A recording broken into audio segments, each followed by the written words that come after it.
નમસ્કાર. આપ જોઈ રહ્યા છો મંતવ્ય ન્યૂઝ અને સીધો સંવાદ સાથે હું રોનક મોઠવાડિયા.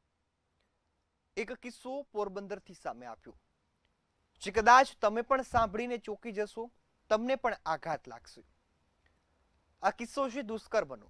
હવે તમને એમ થાય કે દુષ્કર્મના કિસ્સા તો અવારનવાર અને દિવસમાં અનેક સામે આવતા હોય, પરંતુ આ કિસ્સામાં ઘટના એવી છે કે માત્ર 12 વર્ષના કિશોરે 4.5 વર્ષની બાળકી સાથે દુષ્કર્મ આચર્યું.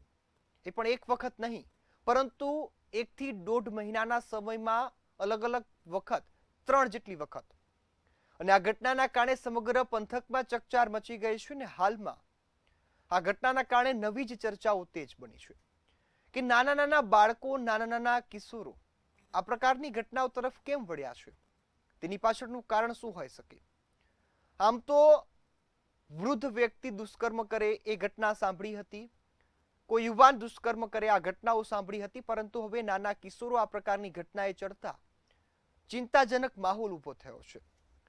સમાજ માટે શરમજનક આ ઘટનાને લઈ હાલ તો પોલીસે કિશોર સામે ફરિયાદ નોંધી છે, એફઆઈઆર દાખલ કરી છે અને તેની સામે કાર્યવાહી શરૂ કરવામાં આવી છે. જ્યુવેનાઇલ જસ્ટિસ એક્ટ દ્વારા તપાસ પણ તેજ કરવામાં આવી છે, પરંતુ હવે આ કિસ્સો સમાજ માટે ચિંતા ઊભી કરી છે. સમાજના એ તમામ લોકો માટે ચિંતાનો વિષય છે કે નાની ઉંમરથી જો આ પ્રકારની ઘટના તરફ બાળક વળે તો એ સમાજનું ભવિષ્ય ખતરામાં છે, આપણો દેશનું ભવિષ્ય ખતરામાં છે અને આગામી સમયમાં દેશની શું સ્થિતિ થવાની. માતા પિતાએ ફરિયાદ નોંધાવતા હાલ તો એફઆઈઆર દાખલ થઈ છે અને જેને લઈને તપાસ પણ તેજ બની છે. પરંતુ આ વચ્ચે હવે બાળકોમાં આ પ્રકારની માનસિક સ્થિતિ શા માટે વિકસી રહી છે, આ સમજવું ખૂબ જરૂરી છે. આ સાથે પડોશમાં રહેતા 12 વર્ષીય કિશોરે આ ઘટનાને અંજામ આપ્યો છે અને જે બાદ બાળકી છે તેની તબિયત લથડતા તેને હોસ્પિટલ દાખલ કરવામાં આવી હતી અને જે બાદ આ સમગ્ર મામલો છે તે સામે આવ્યો છે. જોકે 15 દિવસ પહેલા આ કિશોરના પરિવારને એ સોસાયટીમાંથી બહાર કાઢી મૂકવામાં આવ્યો હતો અને જે બાદ હવે આ સમગ્ર ઘટના સામે આવતા ભારે ચકચાર મચી ગઈ છે. એ સમાજ માટે હવે ચિંતાનો વિષય છે. સમાજના લોકો માટે ચિંતા કરવાની જરૂર છે, કારણ કે આ પ્રકારની એકમાત્ર ઘટના નથી. આવી ઘટનાઓમાં સતત વધારો થઈ રહ્યો છે. નાની ઉંમરમાં માનસિક વિકૃતિઓ, આ પ્રકારની ઘટનાની અંજામ આપવા માટેની એમની વૃત્તિ સાથે કાયદાના સંઘર્ષમાં આવતા જે બાળકો છે તે ખૂબ જ ચિંતાનો વિષય છે અને લોકો માટે ખૂબ જ ગંભીર બાબત પણ ગણી શકાય. આપણી સાથે કાયદાના નિષ્ણાત એવા એડવોકેટ અમીશભાઈ દાદાવાલા જોડાઈ ગયા છે. અમીશભાઈ, આપનું ખૂબ સ્વાગત છે મંતવ્ય ન્યૂઝ પર. અમીશભાઈ, પોરબંદરની આ ઘટના છે કે જ્યાં 12 વર્ષના કિશોરે 4 વર્ષની બાળકી સાથે દુષ્કર્મ આચર્યું. આ ઘટનાને કઈ રીતે જોઈ રહ્યા છો? કાયદાકીય બાબતમાં આ ઘટનાને કઈ રીતે જોવામાં આવે છે અને કેટલી ભયાનક? ઘટના તો ખૂબ ભયાનક છે રોનકભાઈ, અને આપણા દેશની અંદર આ બહુ મોટો ટ્રિગર પોઈન્ટ છે. જેમ અમેરિકાની અંદર ગન કલ્ચર છે, નાના મોટા બાળકો, પુરુષો, વયસ્કો, સ્ત્રીઓ ગમે ત્યાં ગન ફાયરિંગ કરી નાખતા હોય છે, એવો જ કંઈક આ કિસ્સો છે. અને હું આ મંતવ્યના માધ્યમથી આજે પોલીસ અધિકારીઓ છે જેમણે મા બાપને સમજાવ્યા, કન્વિન્સ કર્યા, એમનું કાઉન્સિલિંગ કર્યું અને એમને ફરિયાદ કરવા માટે ઇન્સ્પાયર કર્યા, હું એ પોલીસ અધિકારીઓના, જ્યુવેનાઇલ જસ્ટિસ બોર્ડના ઓફિસરનો અને એ મા બાપનો ખરેખર આપણે બધાએ ભેગા મળીને આભાર માનવો જોઈએ કે એમણે આ પહેલ કરી. જનરલી આપણા સમાજમાં એવું છે કે આવા કોઈ કિસ્સાઓ બનતા હોય છે ત્યારે મા બાપ રિસ્ટ્રેન કરતા હોય છે બદનામીના ડરથી કે બાળકના ભવિષ્યના ડરથી, પણ ખરેખર આ વસ્તુ બહુ ખૂબ સારું કાઉન્સિલિંગનું આઉટકમ છે. બીજું, મારી સમજ મુજબ રોનકભાઈ, અત્યારે બાળક છે ને જ્યુવેનાઇલ જસ્ટિસ બોર્ડના કંટ્રોલમાં હશે અને એની એજ ઓછી છે, 16 વર્ષથી નાની છે, એટલે એને એક એડલ્ટ તરીકે ટ્રીટ કરવામાં નહીં આવે અને જ્યુવેનાઇલ જસ્ટિસ બોર્ડ એને રાખશે અને એક રિપોર્ટ આવશે એસઆઈઆરનો અને સોશિયલ ઇન્ફોર્મેટિવ રિપોર્ટ એને કહેવામાં આવે છે. અને રિપોર્ટના આધારે પછી આ બાળકનું એન્વાયરમેન્ટ, એનું ભણતર, એના પરિવારની પરિસ્થિતિ, એના પરિવારના લોકોની માનસિકતા, એના મા બાપની આર્થિક પાસા, છોકરું કયા વાતાવરણમાં મોટું થયું છે, એની સોશિયલ મીડિયા પ્રેઝન્સ શું છે, મોબાઈલ કઈ રીતે વાપરે, આવી બધી એની કંપની, એની સ્કૂલમાંથી એના ટીચર્સનો રિપોર્ટ, આ બધું કલેક્ટ કરીને એક રિપોર્ટ બનાવીને જ્યુવેનાઇલ જસ્ટિસ બોર્ડને આપવામાં આવશે અને એ જે ઓબ્ઝર્વેશન્સ હશે એના આધાર પર આ બાળકનું ભવિષ્ય નક્કી કરવામાં આવશે. પણ જો મેડિકલ રિપોર્ટને એના પરથી કંઈક સાબિત થઈ ગયું તો બની શકે કે આ બાળકને 3 વર્ષ જેવા પીરિયડ માટે એને એક રિહેબિલિટેશન જેવા વાતાવરણમાં મૂકવામાં આવે, એનું સખત કાઉન્સિલિંગ કરવામાં આવે. અને આપણા દેશની અંદર અત્યારે એવો બીજો કોઈ કાયદો છે નહીં રોનકભાઈ કે જે આ બાળકને કોઈ સખત પનિશમેન્ટ કરી શકે. પણ જો કોઈક જગ્યાએ મા બાપ આ બાળકના ઉછેરમાં કાચા સાબિત થયા કે પેલા SIRના રિપોર્ટમાં મા બાપની કોઈ ચૂક દેખાઈ આવી જે વિઝિબલી હોય કે ભૂતકાળમાં આવો કોઈ કિસ્સો બન્યો અને મા બાપે ડ્યુ કેર ના કરી હોય, બાળકનું કાઉન્સેલિંગ ના કરી હોય. મને થોડીક જાણકારી જેમ મળી છે મુજબ એવું કંઈક થયું છે કે સોસાયટીમાંથી આ લોકોને રિલોકેટ કરેલા હતા અને કોઈક કારણોસર આ બાળકની ઉપર શંકાનો દાયરો વધ્યો હતો. તો આ કેસની અંદર જે બાળક છે એના મા બાપને પણ financial penalties juvenile justice board કરી શકે છે અને મા બાપને સજાનું કોઈ પ્રોવિઝન નથી, પણ એક ગંભીર બાબત થઈ શકે છે. અને આ જે છોકરો છે જેણે આ ગુનો કર્યો છે, કોઈ શબ્દ નથી એટલું ખરાબ કૃત્ય છે, પણ એ છોકરાની લાઈફ ના બગડે એવી રીતની પણ આપણી એક જ્યુડિશિયલ સિસ્ટમ છે, એક કાયદાની વ્યવસ્થા છે અને એને સુધારવા માટેનો પ્રયત્ન કરવામાં આવશે. આનાથી વિશેષ રોનકભાઈ, બીકોઝ ઓફ એજ, એ છોકરો 12 વર્ષનો છે એટલે એની સામે કોઈ ગંભીર વિષય થાય એવું શક્ય નથી. અમીશભાઈ, આ સમગ્ર જે ઘટના સામે આવી એમાં 12 વર્ષનું એક નાનું કુમળું બાળક આપણે ગણતા હોઈએ છીએ, પરંતુ આ પ્રકારની ક્રૂર માનસિકતા વિકસવાનું કારણ આપ શું માનો છો? રોનકભાઈ, આજુબાજુનું વાતાવરણ, ઘરનું વાતાવરણ, મા બાપનું ઉછેર કઈ રીતનો છે અને મા બાપનું બાળકોની ઉપર ધ્યાન કઈ રીતનું છે. તમે હું બી ઘરમાં જ મોટા થયા છે, મા બાપની દેખરેખમાં, એમના આશીર્વાદથી જ મોટા થયા છે. મેં અને તમે પણ બાળપણમાં નાની મોટી ભૂલો કરી હશે તો આપણા મા બાપે આપણી સાથે જે રીતે રિએક્ટ કર્યું, આપણને સમજાવ્યા કે બેટા આ થાય, આ ના થાય, આવું ના કરાય, આપણા સંસ્કાર નથી, અને આપણી અંદર જે સંસ્કારોનું સિંચન કર્યું છે એ સંસ્કારોના સિંચનમાં કોઈક જગ્યાએ લેક થયું હશે. બની શકે કે આ જે બાળક છે એના માતા પિતાની આર્થિક સ્થિતિ એવી ના હોય કે કોઈક સમય સંજોગોને આધીન એ લોકોની પરિસ્થિતિ કંઈક એવી હોય, માનસિક રીતે એ લોકો એટલા સક્ષમ ને સ્થિર ના હોય કે બાળકને સારા નરસાનો ડિફરન્સ આપી શકે. અને બની શકે એવું કે ખૂબ પૈસાદાર હોય, ખુદ ધનાઢ્ય પરિવારનો બાળક હોય અને એને એટલી બધી છૂટ મળી ગઈ હોય, એને પૈસાના આધારે એના મા બાપને એમને એવું કરતા જોયા હોય કે જે સમાજમાં જનરલી સ્વીકૃત ના હોય, અને એ મા બાપે because of they have money, એ લોકોના મની પાવરથી કે એમને ઇન્ફ્લુઅન્સથી કે વોટ એવર રીઝનથી એ લોકો આવા નાના મોટા એક્ટ કરતા આવ્યા હોય અને એની અંદર એમને કોઈ સસ્ટેનેબલ કે કોઈ આમ કહેવાય ને એવો કોઈ પનિશમેન્ટ ના થઈ હોય એટલે બાળકને માનસિક રીતે વિકૃત થઈ જાય. તમને ખ્યાલ હોય રોનકભાઈ, તો થોડાક વખત પહેલાં એક હિન્દી પિક્ચર આવ્યું હતું, એની અંદર એક IPS અધિકારીનો એક બાળક એક છોકરી, એક દીકરીને નાતો વિડીયો બનાવે છે અને મોલેસ્ટ કરે છે, અને મીનવાઇલ એ છોકરીના દ્વારા એ છોકરાની ઉપર એક એટેક કરવામાં આવે છે અને છોકરો મરી જાય છે અને પછી આખું પિક્ચર ત્યાંથી એક નવો લે છે. એટલે એ એંગલ કે અમીર મા બાપના બગડેલા બાળકો, નબીરાઓ, આ બધા ટર્મ્સ જે આપણે જાણીએ છીએ રોનકભાઈ, આ એવો પણ કિસ્સો હોઈ શકે છે. પણ એ SIRનો જે રિપોર્ટ છે એ મળ્યા પછી જ આપણે આની ઉપર કોઈ કન્ક્લુડ કરી શકીએ. પણ ઈધર ઓર પરિસ્થિતિમાં જો મા બાપ ગિલ્ટી હશે તો એમની પર હેવી ફાઇન થશે અને એ લોકોનું પણ કાઉન્સિલિંગ કરવાનું જ્યુવેનાઇલ જસ્ટિસ બોર્ડ ઓર્ડર કરી શકે છે. જી બિલકુલ. અમીશભાઈ, આ સમગ્ર ઘટનાને અત્યારે કાયદાકીય બાબતમાં આપે કીધું કે કોઈ વિશેષ સજા ન હોય અથવા તો કડક કાર્યવાહી ન હોય. સામાન્ય રીતે જે ગુનાઓ હોય એમાં બાળકને સુધાર ગૃહમાં મૂકવામાં આવતા હોય છે, પરંતુ આવા ગંભીર ગુનાના જે આરોપી બાળક હોય છે તેમની સામે શું કાર્યવાહી થતી હોય છે? માત્ર એમને પણ સુધાર ગૃહમાં જ મૂકવામાં આવે કે પછી કોઈ પુખ્ત વયનો થાય ત્યારે એમને સજાની જોગવાઈ છે? ના, આવા પર્ટિક્યુલર કેસમાં આ બાળકને મેક્સિમમ જ્યુવેનાઇલ જસ્ટિસ એક્ટની સેક્શન જે છે ને, આઈ થિંક 6 છે, એ 6 મુજબ એને મેક્સિમમ 3 વર્ષની સજા શક્ય છે. એટલે જો આજની ઉંમર આપણે 12 વર્ષની ગણી અને એકાદ વર્ષની અંદર બહુ જ સરકારનો દબાવ અને સોશિયલ પ્રેશરની અંદર જો આ લોકો 1 વર્ષની અંદર આને પૂરું પણ કરી નાખે તો બી રોનકભાઈ, છોકરો આવતા વર્ષે 13 વર્ષનો કે 14 વર્ષનો થશે અને એને 3 વર્ષની આ જ્યુવેનાઇલ મૂકવામાં આવે કેરમાં તો બી એ 16 કે 17 વર્ષનો થશે. એટલે એવી કોઈ જગ્યા દેખાતી નથી રોનકભાઈ મને કે બાળકને ભવિષ્યની અંદર કોઈ હેવી ઇમ્પ્રિઝનમેન્ટ કે મેચ્યોર થાય પછી એને એવા કોઈ રેગ્યુલર જેલની અંદર એને ટ્રાન્સફર કરવામાં આવે. જી બિલકુલ. અમીશભાઈ, એક મુદ્દો એ પણ કવર કરજો કે અત્યારે મોટાભાગના બાળકો મોબાઈલ ફોનનો ઉપયોગ કરે છે. મોબાઈલ ફોનમાં જે કન્ટેન્ટ પીરસવામાં આવે છે તમે પણ જાણો છો, હું પણ જાણું છું ને દર્શક મિત્રો પણ જાણે છે કે કયા પ્રકારનું કન્ટેન્ટ હોય. માનો છો કે આ મોબાઈલ ફોનની અસર હોઈ શકે એમના માનસિક એ વ્યવહાર પર, એમની જે વિચારધારા પર? માનતો નથી રોનકભાઈ, હું જાણું જ છું કે આ મોબાઈલનું દૂષણ ને મોબાઈલનું આ આઉટકમ છે. ઘરની અંદર આપણા ભારતની અંદર એટલીસ્ટ આવા સંસ્કારો મા બાપ કોઈ દિવસ કોઈને આપતા નથી, અને કોઈ બાળકોને આવા સંસ્કારો કદાચ ગામમાં સમાજમાંથી મળે, પણ એની અંદર ઘરની અંદર એટલી નૈતિકતા તો હોય જ છે કે આવું નથી કરતા હોતા. પણ મોબાઈલ એક એવી વસ્તુ છે કે જે માણસની સૂઝબૂઝ, બાળકોની સૂઝબૂઝ અને સાચું ખોટા વચ્ચેનો ડિફરન્સ કાઢી નાખે છે. અને જે આ ડોપામિનનો ડોઝ રિલીઝ થાય કે ડોપામિનના ડોઝ માટે જે આ એક ક્ષણિક આનંદ ને ક્ષણિક આવેગ માટે જે આ મોબાઈલનું દૂષણ વધી ગયું છે, આ ડેફિનેટલી એનું જ આઉટકમ છે. અને મોબાઈલની અંદર પણ જે રિસ્ટ્રિક્શન નથી, ભલે આપણું ભારત સરકાર એવું કહેતી કે ઘણી બધી વેબસાઇટ્સ એવી છે કે જે નહીં જોવી જોઈએ તો એ બેન કરેલી છે.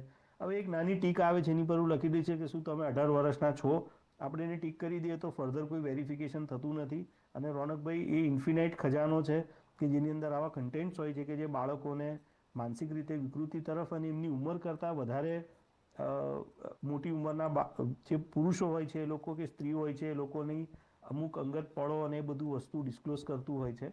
અને એ જોઈને જ માણસની અંદર, બાળકોની અંદર માનસિક વિકૃતિ આવે. બીજું, ભણતર પણ એવું એડવાન્સ થયું છે, ફૂડની હેબિટ્સો પણ એવી ચેન્જ થઈ ગઈ છે, લાઇફસ્ટાઈલ ચેન્જ થઈ ગઈ છે, પહેરવા ઓઢવાની પરિસ્થિતિ ચેન્જ થઈ ગઈ છે.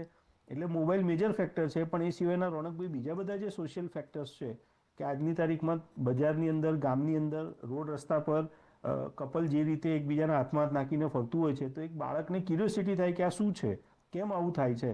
અને એની અંદર એના આવા મોબાઈલ કન્ટેન્ટમાંથી કોઈક એવી વસ્તુ જોવા જાણવા મળી જાય અને એને પછી આગળ જોતા જોતા વિક્ટિમ તરીકે એ છોકરું, આ બાળક આવા નાના નાના બાળકોને શોધતું હોય કે ક્યાં આગળ એને સેફ પેસેજ મળે છે કે જ્યાં એની આવી ઈચ્છાઓ, વિકૃતિઓ એ પૂરી કરી શકે અને એની સામે કોઈ ક્વેશ્ચન માર્ક ના આવે. આમ એક રીતે આપણે જોવા જઈએ ને રોનકભાઈ, તો બહુ સમજી વિચારીને કરેલું કૃત્ય છે કે 4 વર્ષની નાની બાળકી પ્રોટેસ્ટ પણ શું કરે, એને ખબર પણ શું હોય, અને જઈને કોને ફરિયાદ કરે, હજી તો કાલું કાલું બોલતી હોય.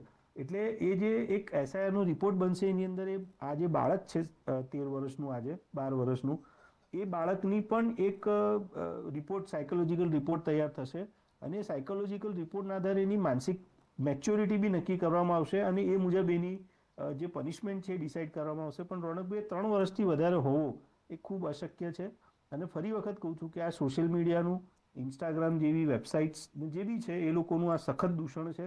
અને એને લીધે જ કદાચ આ વસ્તુ, માનસિકતા નાના બાળકોમાં ઘર કરી ગઈ છે. જે સામે આવે છે ખબર પડે છે, જે સામે આવે ખબર નથી પડતી. જી બિલકુલ. અમીશભાઈ, ખૂબ સરસ વાત કરી. હવે એક મુદ્દો મહિલા સુરક્ષા અને બાળ સુરક્ષાનો હોય ગુજરાતમાં, કઈ રીતે જોઈ રહ્યા છો? ખરેખર બાળકો સાથે અને મહિલાઓ સાથે અનેક ગુનાઓ આચરવામાં આવે છે, ન્યાયમાં પણ વિલંબ થાય છે અને સાથે સાથે અનેક એવી બાબતો જવાબદાર છે કે જેમાં ક્યાંય ને ક્યાંય મહિલાઓ, એ બાળકીઓ પીંખાય છે. આપણે પુરુષોને સમજાવવા પડશે રોનકભાઈ. દીકરીઓને સમજાવીને થાકી ગયા છે હું માની લઉં છું, પણ છોકરાઓને આપણે સમજાવતા નથી, છોકરાઓને આપણે સંસ્કારનું સિંચન નથી કરતા, પુરુષોને પણ આપણે સંસ્કારનું સિંચન નથી કરતા. અને જ્યાં સુધી આપણે છોકરાઓને, પુરુષોને સમાજના કંટ્રોલમાં નહીં રાખીએ ત્યાં સુધી આનો કોઈ અંત નથી રોનકભાઈ. હું આપણું સનાતન સાહિત્ય વાંચતો આવ્યો છું, વર્ષોથી અભ્યાસ કરી રહ્યો છું. તો વેદોમાં અને પુરાણોમાં પણ કોઈ જગ્યાએ સ્ત્રીની સાથે કેવી રીતે વર્તવું એ બહુ સારી રીતે સમજાવેલું છે આપણા ઋષિમુનિએ. તેમ છતાં આટલા વર્ષો પછી બી, 5, 7, 10,000, 25,000 વર્ષ પછી પણ આજે સ્ત્રીઓ આપણા દેશમાં નહીં, આખા વિશ્વમાં કોઈ જગ્યાએ સેફ નથી અને અવારનવાર થઈ રહ્યું છે. તો વેદકાળથી જે વસ્તુનો નિકાલ નથી આવી શક્યો, એ વસ્તુનો નિકાલ લાવવો એ સામાન્ય નેતાઓ માટે ખૂબ અઘરો વિષય થાય છે. પણ જો સંસ્કારોનું સિંચન સારી રીતે કરવામાં આવે, સ્ત્રીઓનું માન સન્માન કોને કહેવાય, કેમ જાળવવું જોઈએ, એક સ્ત્રીની અંદર આપણે બેન, દીકરીને માં કેવી રીતે જોવી જોઈએ, આ બધી વસ્તુઓ પાયાથી શીખવાડવામાં આવે. આપણને સ્કૂલની અંદર કો એજ્યુકેશનની અંદર આપણને આ બધું શીખવાડવામાં નથી આવતું રોનકભાઈ.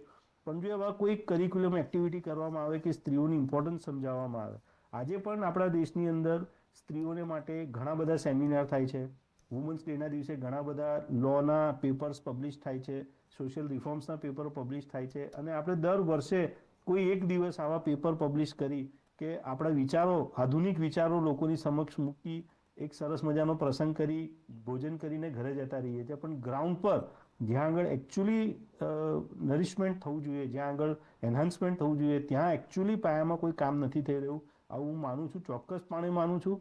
અને જ્યાં સુધી આપણે બાળકોને, નાના કુમળા બાળકોને આ વસ્તુ નહીં શીખવાડીએ, જેમ આપણે એમને ABCD શીખવાડીએ છીએ, જેમ આપણે એમને કક્કો શીખવાડીએ છીએ, એમ 1 થી 100 ની ગણતરી શીખવાડીએ છીએ, એ જ રીતે નાના બાળકોને જો આપણે સ્ત્રીઓનું મહત્વ, સ્ત્રીઓનું આપણા જીવનમાં સ્થાન અને સ્ત્રીઓની સન્માન કેવી રીતે જાળવવા નહીં શીખવાડીએ વ્યવસ્થિત રીતે, પદ્ધતિસર એક કરિક્યુલમ એક્ટિવિટી કરીને, ત્યાં સુધી રોનકભાઈ આનું કોઈ નિરાકરણ નથી. અને આ અવારનવાર થયા કરશે. એક વિકૃતિ માણસની અંદર જે જન્મજાત છે એનું આઉટકમ છે, અને એને ધીરે ધીરે જ સુધારવી પડશે. એકદમથી તો રોનકભાઈ મને નથી દેખાતું કે સુધારે. જી બિલકુલ. અમીશભાઈ, સમગ્ર ભારતની અથવા તો ગુજરાતની વાત કરીએ, ધીરે ધીરે મહિલાઓ સામેના ગુના વધી ગયા છે. આપે કીધું કે પુરુષોમાં છોકરાઓમાં જાગૃતિ નથી અથવા તો એમના સમજણ શક્તિનો અભાવ હોય છે. આપ સમાજના લોકોને મળતા હશો, કાયદાકીય બાબતનું પણ આપ નોલેજ ધરાવો છો. એક સભ્ય સમાજમાં એક છોકરાને મળતા સંસ્કાર કેવા હોવા જોઈએ, કેવું સંસ્કારોનું સિંચન થવું જોઈએ, કઈ કઈ બાબતોની એમને કાળજી રાખવાની જન્મજાત શીખ આપવી જોઈએ? રોનકભાઈ, આપણે ત્યાં છે ને, આપણે ઋષિમુનિઓ આશ્રમ વ્યવસ્થા કરીને ગયા છે. એટલે આશ્રમ વ્યવસ્થામાં 3-4 વર્ષ સુધીનું બાળક જે હોય ને, એ પોતાના ઘરે પોતાના મા બાપ પાસે રહે. એનું ધાવણ પૂરું થાય ત્યારે જ એના મા બાપો જઈને એને કોઈ ઋષિમુનિના આશ્રમમાં મૂક્યા હોય ભણતર માટે, ઘડતર માટે. અને એ જે બાલ્યાવસ્થા છે, એ બાલ્યાવસ્થાએ જ એને સ્પેસિફિક ટ્રેનિંગ આપવામાં આવે. એનું જીવન કેવી રીતે જીવવું એ એને સમજાવવામાં આવે. અને એને જે શીખવાડી રહ્યું છે વ્યક્તિ, એ વ્યક્તિ આ જીવનની આખી સાયકલ પૂરી કરી અને જે કોઈક બાળકના તરીકે એણે આશ્રમ વ્યવસ્થામાં જીવન શરૂ કરેલું, એ છેલ્લે સંન્યસ્ત આશ્રમમાં સામે બેસીને ગુરુ કે આચાર્યની પદ પરથી બેસી અને એ બાળકમાં પોતાનું ભૂતકાળ અને ભવિષ્યકાળ બેઉ જોઈ શકે. આ એક એંગલ હતો જે અત્યારે આપણા ત્યાંથી ઓલમોસ્ટ નાબૂદ થઈ ગયો છે. આવી કોઈ વ્યવસ્થા છે નહીં આપણે દેશની અંદર કે જ્યાં બાળકને બાળપણથી જ એક કંટ્રોલ એન્વાયરમેન્ટ. આપણા ઘરની અંદર આજકાલ ઘરોમાં શું થતું હોય છે, બાળકો ફ્રીડમ હોય છે. આપણે બાળકોની એટલી બધી કેર કરીએ છીએ, એટલો બધો લાડ પ્યાર કરીએ છીએ કે આપણે બાળકોને ડિસિપ્લિન શીખવાડવાનું ભૂલી જઈએ છીએ, મેનર્સ શીખવાડવાનું ભૂલી જઈએ છીએ, સિવિક સેન્સ આપવાનું ભૂલી જઈએ છીએ.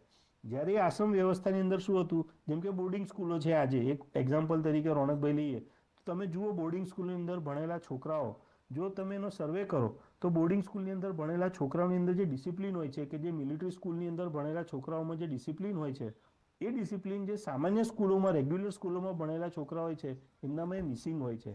કારણ કે એમને કંટ્રોલ એન્વાયરમેન્ટને બદલે સ્પેસિફિક એન્વાયરમેન્ટ આપવામાં આવે છે. મા બાપની લાગણી એ હોય કે અમારા બાળપણમાં અમારી સાથે જે થયું, સાચું ખોટું, જે એમને સાચું ખોટું લાગ્યું, એ સાચું ખોટું અમારા બાળકો સાથે ના થાય. અમે ગરીબીમાં જીવ્યા તો અમારા બાળકો ગરીબીમાં ના જીવે. અમને એક વસ્તુ માટે તકલીફ પડતી હતી, સ્ટ્રગલ થતી હતી, અમારા બાળકોને નહીં થાય. એટલે આ જે માનસિક અભિગમ છે, ટ્રેનિંગ હોય, એને માટે કોઈ રાઈટ રોંગ નથી હોતું. અને એમ પણ રોનકભાઈ, સાચું અને ખોટા વચ્ચેની લીટી બહુ પતલી હોય છે. જી બિલકુલ. જી બિલકુલ. આપણી સાથે ડોક્ટર મુકુલ ચોકસી જોડાઈ ગયા છે, જેઓ મનોચિકિત્સક છે. મુકુલભાઈ, આપનું ખૂબ સ્વાગત છે મંતવ્ય ન્યૂઝ પર. ખાસ તો આ ઘટના ખૂબ ગંભીર આપણે ગણાવી રહ્યા છીએ કે 12 વર્ષનો એક કિશોર 4 વર્ષની બાળકી સાથે દુષ્કર્મ આચરી છે, પણ 3 વખત. આપ એક મનોચિકિત્સક છો અને સાથે સાથે આ ફિલ્ડમાં ખૂબ જાણકાર વ્યક્તિ છો. કઈ રીતે જોઈ રહ્યા છો? કેટલી ગંભીર ઘટના, સમાજ માટે કેટલો ચિંતાજનક વિષય? જી, સૌપ્રથમ તો સમાજ માટે જે લાલ બત્તી છે એની બહુ સુંદર ચર્ચા થઈ રહી છે અહીંયા. હું ખાલી મેડિકલ આસ્પેક્ટ જોઉં છું તો જે પ્યુબર્ટીની ઉંમર છે, જેને આપણે તારુણ્યાવસ્થામાં પ્રવેશ, તરુણ અવસ્થામાં વ્યક્તિ પ્રવેશે છે, બાળમાંથી એ તરુણ બને છે, તો એ ઉંમર 12 થી 14 વર્ષની છે. અસલના જમાનામાં જ્યારે છોકરાઓ અને છોકરીઓ 15 કે 16 વર્ષે પ્યુબર્ટીમાં આવતા હતા, એ ઘટતો આજે 12 ને 14 વર્ષે બાળકો પ્યુબર્ટીમાં પ્રવેશે છે. તો એમાં એક હોર્મોનનો સર્જ થાય છે. પુરુષોમાં ટેસ્ટોસ્ટેરોન હોર્મોનનો સર્જ થાય છે. તો એ જે ટેસ્ટોસ્ટેરોનની શરૂઆત થાય છે અને ઉછાળ આવે છે, એનાથી છોકરાઓને મૂછો આવે છે, મસલ્સ એના પુરુષ જેવા બને છે, અવાજ ઘાટી ફૂટે છે, એ પુરુષ જેવી બને છે. અને એની સાથે સાથે એને સેક્સ્યુઅલ ડિઝાયર થાય છે. હવે આ લગભગ 13-14 વર્ષની ઉંમરે થતું હોય છે. હવે કદાચ આ 12 વર્ષની ઉંમરે થવાની શરૂઆત થઈ ગઈ છે, અને હવે પછી ભવિષ્યમાં કદાચ 11 વર્ષે પણ થાય તો નવાઈ નહીં. આ એક કુદરતી ચેન્જીસ છે માનવ જાતમાં આવતો, અને દાયકાઓમાં ધીમે ધીમે આ પરિસ્થિતિ બદલાતી ગઈ છે. તો આ પ્રિકોશિયસ પ્યુબર્ટી કે જે 12 કરતા પણ પહેલા આવે છે, આ એક કન્ડિશન છે કે જેમાં 9 થી 10 વર્ષે બાળકો સક્રિય થઈ જાય છે જાતીય રીતે, તો કેટલાક બાળકો અતિ સક્રિય થઈ જાય છે અને કદાચ આ બાળક એ અતિ સક્રિય હોવાની એક સંભાવના છે. એના ઘરનું એટમોસ્ફિયર જોવું પડે, કારણ કે ઘણીવાર ડિસ્ટર્બ વાતાવરણમાંથી આવતા બાળકો સેક્સ્યુઅલ ઇમ્પલ્સિસને વધારે ઝડપથી અપનાવી લે છે. સેક્સ્યુઅલ આઉટલેટ ઉપર એ લોકોનો કાબુ નથી રહેતો અને એક ઇમ્પલ્સિવિટી એમાં આવી જાય છે. આમાં કેટલીક સાયકેટ્રિક કન્ડિશન એવી હોય છે કે જેમાં બાળક બીજા બાળકો જે નથી કરતા એવું કંઈક કરી બેસે છે અને ફિઝિકલ મેચ્યોરિટી વહેલી આવે છે, પણ આપણે જેને સોશિયલ મેચ્યોરિટી કહીએ છીએ, જેમાં લિમિટ સેટિંગ હોય છે, જેમાં ફિમેલ માટેનું રિસ્પેક્ટ હોય છે, જેમાં છોકરીઓ સાથે હોય અને એને ઈચ્છા હોવા છતાં પણ ઘણા બધા બાળકો આવી પ્રવૃત્તિ નથી કરતા. તો આ એક જે લિમિટ સેટિંગ છે, આ એક સમજદારી છે, સોશિયલ મેચ્યોરિટી છે, તે કેટલાક બાળકોમાં 12-13 વર્ષે આવી જાય છે, પણ ઘણા બાળકોમાં આવતા 13-14 વર્ષ કે 15 વર્ષની ઉંમર થઈ જાય છે. તો આ જે બાયોલોજિકલ મેચ્યોરિટી અને સાયકોસોશિયલ મેચ્યોરિટી, આ બે વચ્ચેની જે ડિસ્ક્રિપન્સી છે, એમાં આવી દુર્ઘટના સર્જાતી હોય છે. અને કેટલાક બાળકોમાં ઓપોઝિશનલ ડિસઓર્ડર હોય છે, એટલે એ લોકો વિરુદ્ધાત્મક પ્રવૃત્તિ કરે છે, એ લોકો પોતે ડિસિપ્લિનમાં નથી રહી શકતા. તો આ ઓપોઝિશનલ ડિસઓર્ડર વાળા બાળકો, ઇમ્પલ્સિવ બાળકો, કેટલાક હાઇપર એક્ટિવ એટેન્શન ડેફિસિટ વાળા બાળકો અને કેટલાક કંડક્ટ જેને આપણે એન્ટી સોશિયલ એલિમેન્ટ્સ હોય છે, જે શરૂઆતમાં ઘણા બાળકોમાં હોય છે. તો આ જે બધા ચાઇલ્ડહુડ સાયકોસેક્સ્યુઅલ અને સાયકોલોજીકલ ડિસઓર્ડર જે છે, એમાંનો કોઈ ડિસઓર્ડર ક્યારેક બાળક પાસે આવી હરકત કરાવી દે છે. હજુ આ બાળકનું મનોવૈજ્ઞાનિક વિશ્લેષણ આપણને જાણવા નથી મળ્યું, પરંતુ જો એનું વિશ્લેષણ કરાવો તો કોઈક આવી ગુપ્ત કે હિડન સાયકેટ્રિક ઇલનેસ નીકળે એવી પૂરેપૂરી શક્યતા છે. એ જો ન નીકળે તો એવું ગણાય કે આ બાળકમાં કોઈક વિકૃતિનો અંશ શરૂઆતમાંથી જ છે અને એને કન્ટેન કરવાની મા બાપની, આપણી એજ્યુકેશન સિસ્ટમની અને સમાજની અને કાયદાની જવાબદારી છે. જી બિલકુલ. મુકુલભાઈ, આ સમગ્ર ઘટના બની એમાં ક્યાંક ને ક્યાંક આપે કીધું કે વિકૃતિ જવાબદાર છે, અને અત્યારની ઘટનાઓ જોઈએ તો સતત એ કોઈ યુવાન હોય, કોઈ કિશોર હોય અથવા તો કોઈ પણ પુરુષ હોય, તેમાં વિકૃતિઓ સતત વધતી જઈ રહી છે. આવી દુષ્કર્મની ઘટનાઓનો આંકડો અસંખ્ય થઈ રહ્યો છે. કદી ઘટનાઓ કદાચ સામે ના આવે, પરંતુ અસંખ્ય ઘટનાઓ છે. વિકૃતિ વધવાનું આપ કારણ શું માનો છો, અને બાળકોમાં ખાસ કરીને સોશિયલ મીડિયાને આપણે જવાબદાર ઠેરવી શકીએ? જી ડેફિનેટલી. હું માનું છું કે આપણે ભારતમાં આ વસ્તુનું વધારે ડિટેલ મૂલ્યાંકન થવું જરૂરી છે, કારણ કે તમે જુઓ તો ભૂતકાળમાં આજે 30-40 વર્ષની પહેલાની જે અમેરિકન અને બ્રિટિશ અને ફોરેનની ટેક્સ્ટ બુકો છે, એમાં બળાત્કારના કારણોમાં એ લોકોએ એવું નથી લખ્યું કે બળાત્કાર એ કોઈ ફિલ્મો, એ જમાનામાં ફિલ્મો હતી, અત્યારે સોશિયલ મીડિયા છે, તો એ જમાનામાં જે ફિલ્મો હતી, તો ફિલ્મો જોઈને બળાત્કાર વધે છે એવું એ લોકોનું તારણ નહોતું. પણ હું માનું છું કે અત્યારના આપણા ભારતીય પરિપ્રેક્ષ્યમાં આપણા દેશના યુવાનો અને કિશોર અને તરુણ અને પ્રી એડોલેસન્ટ આવા બાળકોમાં સોશિયલ મીડિયા, એસ્પેશિયલી યુટ્યુબ છે, ઇન્સ્ટાગ્રામ છે, એમાં એટલું બધું વધારે પડતું વળગણ છે અને એમાં બહુ જ સેક્સ્યુઅલી એક્સપ્લિસિટ કન્ટેન્ટ બેફામ જોવામાં આવે છે. યુટ્યુબ અને ઇન્સ્ટા અને વગેરે ઉપર ઢગલાબંધ રીલ્સ એવી હોય છે કે જે સેક્સ્યુઅલી ટોટલી એક્સપ્લિસિટ હોય છે, અને એની જે આલ્ગોરિધમમાં કોઈ છોકરો જો ભૂલે ચૂકે પડી ગયો, તો એ છોકરો એનામાં એવી મેચ્યોરિટી નથી કે આ વસ્તુ મારે ફોલો નથી કરવાની. તો અનફિલ્ટર્ડ મટીરિયલ જે આવે છે આપણી પાસે, એ મટીરિયલને કઈ રીતે ફિલ્ટર કરવું, કઈ રીતે એને સમજવું અને એ પ્રકારની એક્ટિવિટી ન કરવી, એ સમજ જો બાળકોને નહીં હશે તો હું માનું છું કે આવી ઘટનાઓ હજુ વધારે પ્રમાણમાં બનશે. આવા પ્રકારના વિકૃત આનંદો બાળકો લેતા થશે અને રેપની ઘટનાઓ આના કરતાં પણ વધારે સિરિયસ ઘટનાઓ નોંધાતી જશે. એટલે આ કન્ટેન્ટને બ્લોક કરવું અને આ કન્ટેન્ટને ઇફેક્ટિવલી મેનેજ કરવું, એ હું માનું છું કે આજના સમયની સૌથી તાતી જરૂરિયાત છે, નહીં તો અસંખ્ય બાળકો આમાં ફસાશે. જી બિલકુલ. મુકુલભાઈ, એક મુદ્દો એ પણ કવર કરજો કે અત્યારે નાની ઉંમરમાં કોઈ સ્ત્રી સાથે અથવા છોકરી સાથેનું અટ્રેક્શન આ ખૂબ વધતી જતી સમસ્યા છે.